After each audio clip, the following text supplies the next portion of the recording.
Take 29. Now, Otto, listen to me.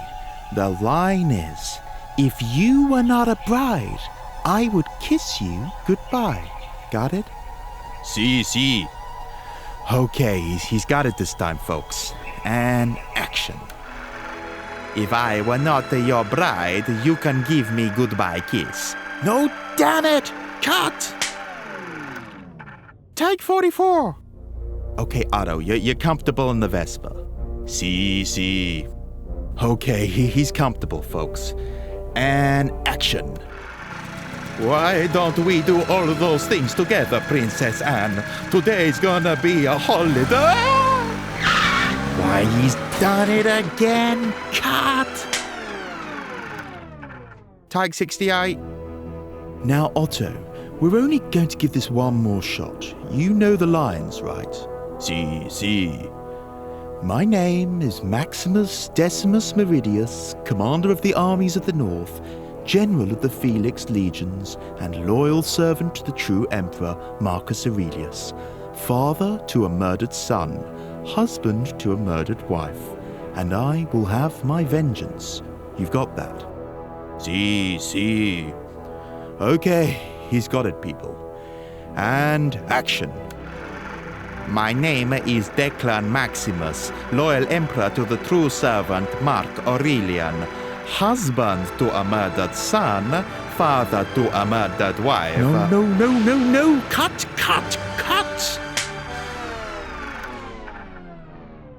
It's 1913 and 34-year-old Ottorino Respighi's just moved to Rome. He loves the city, so much that 3 years later, he's composed the Fountains of Rome. Each movement of that piece celebrates, the Fountains of Rome. He writes a follow-up in 1924, The Pines of Rome. Each movement of that celebrates, the Pine Trees of Rome. And in 1928, he completes a finale, Roman Festivals. Each movement celebrates, you've got it, everything from Christian pilgrimages to battling gladiators. Now, these three orchestral works, the Fountains of Rome, Pines of Rome, and Roman Festivals, are known as Respighi's Roman Trilogy, but it's the Pines of Rome which is his most famous. The piece begins in the Villa Borghese, pleasure gardens built for one of Rome's most powerful families back in the 17th century. Yet this first movement's set in today's Rome, when the Villa Borghese is one of the city's largest public parks. There, a rabble of children play under the morning sun. They tweet and shriek at each other, just like the swallows in the pine trees overhead. Heard that? Pine trees! The kids jump from game to game with every restless change of rhythm. They skip from song to song with every trilling woodwind and harp glissando. And one such song's a folk tune which came from Respighi's wife Elsa. She used to sing it all those years ago when she was a child at play in the Villa Borghese. And loving husband as he was, Respighi asked only that Elsa sit down every day and remember entirely every single bit of that tune, just to steal it for his masterpiece. It's the little things that strengthen your marriage. Back to those kids. They're now mimicking battling soldiers to the sound of brass fanfares. A raganella or cog rattle whirs frantically, because they've started to struggle and they've begun to fight. It's playtime games gone wrong. The brass turns dissonant, the music spirals out of control, and we're plunged without pause into the second movement. Welcome to the Roman Campagna. It's that bit of the countryside on the outskirts of Rome. Sounds pretty dreamy, no? Meh, not so much. You see, it's like over 1,000 years ago, and the Campagna's sort of, deserted because of all the malaria and disease and stuff. But if you are planning a day trip, early Christian period TripAdvisor recommends the following. You know that abandoned church in that field, yeah? Well, you see the pine trees next to it? Okay, now just pan to the right a bit. Okay, stop, that's it. You see that the pine trees overhang the entrance to a catacomb, yeah? Well, step inside. We hear the rumbling of a deep organ pedal as we descend into those dark vaults. Droning cellos and basses are priests chanting songs of the dead amidst the burial chambers. Yeah, it's not quite Italian honeymoon vibes, but just listen to that gorgeous trumpet. It's playing the Sanctus from the Liber Usalis, a book of Gregorian chants compiled by Roman Catholic monks. What more could you ask for? It's got all that stark beauty of early church music, with modal harmonies and parallel motion. This is the ancient Rome of the early Christians. The third movement begins with the gentle breeze of a piano arabesque. It dissipates the clouds over Rome's Janiculum Hill. They reveal a glimmering moon that illuminates the Janiculum's pine trees. A serene clarinet tells us that all's tranquil on Rome's second tallest hill, with its scenic views of the city's domes and bell towers. The hill once home to a cult devoted to Janus, that two-faced god looking one way to the past and the other to the future. The hill on which St. Peter was crucified, and the hill from which a nightingale sings on its perch in the pine trees. And because Respighi thought no combination of woodwinds could quite mimic the beauty of the real thing, he instructs that a recording of actual birdsong be played.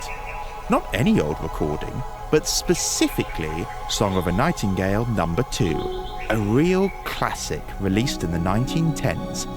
In fact, one of the earliest commercial recordings of birdsong, a recording used by orchestras over the years in every format, from 78 RPM to LP, cassette to CD. Perhaps this makes the Pines of Rome classical music's first instance of sampling found sounds. The fourth movement opens with the ominous tread of footsteps, and armies advancing along the Appian Way in the age of the Roman Republic. Construction of this great military road and trade route began in 312 BC. It remains one of the world's oldest roads, and it's lined with, you've guessed it, pine trees. The ghostly legion emerges through a misty dawn. They march at a step count of 105 beats per minute, pretty darn accurate if we're to go by Roman military historians. A cor anglais plays an exotic melody, for they've returned from a distant land. A gradual and sustained crescendo, for they're getting closer and closer. And with a crashing cymbal, the sun rises, the fog's cleared, and the soldiers' plated armour glitters a golden glow. They've been triumphant. Victoriously, they mount Rome's Capitoline Hill. Respighi calls for a blazing fanfare to be played by 6 buccini, those large coiled trumpets used by Roman armies for battle calls. It's a conclusion so awesome that Respighi was amazed at what he'd produced. He said it gave him a feeling in the pit of his stomach of, I don't know what. And even before the piece could end, the premiere's Italian audience was on its feet, cheering ecstatically. For Respighi had proven that Italy could produce serious symphonic music, not simply opera, and more opera. Not simply the looped soundtrack of Verdi, Puccini and Rossini. Remember, this was at a time when Germany and Russia were the powerhouses of orchestral music. That's why Respighi was so inspired by Richard Strauss and Rimsky-Korsakov. But his twist on their examples was in coming up with a work that spoke with a unique national voice, that spoke to the richness of Rome's historical and artistic heritage. No wonder Respighi found success in an Italy gripped by Mussolini's nationalism. Because the Pines of Rome isn't really about those pine trees, they're just a conceit, familiar features of the Roman landscape that have witnessed the city's history. From today back to the 17th century in the Villa Borghese, back to the early Christian period in the catacombs of the Campagna, back to the time of St. Peter's crucifixion on the Janiculum Hill, and back to the glory days of the Republic when consular armies returned victoriously to the city. It's a journey from children at dawn to nightingales at night, and it ends full circle on the Appian Way when dawn's mist is cleared by the rising sun. A circular and never-ending story that would make Janus proud, and one which influenced profoundly the great film composers of Rome-inspired classics to sword and sandal epics. For they all owe a debt to the man who knew just how to pay tribute to the grand tale of the Eternal City. Well, that's it, folks. Follow our channel, support us on Patreon, listen to the piece in full, and most importantly, enjoy classical music.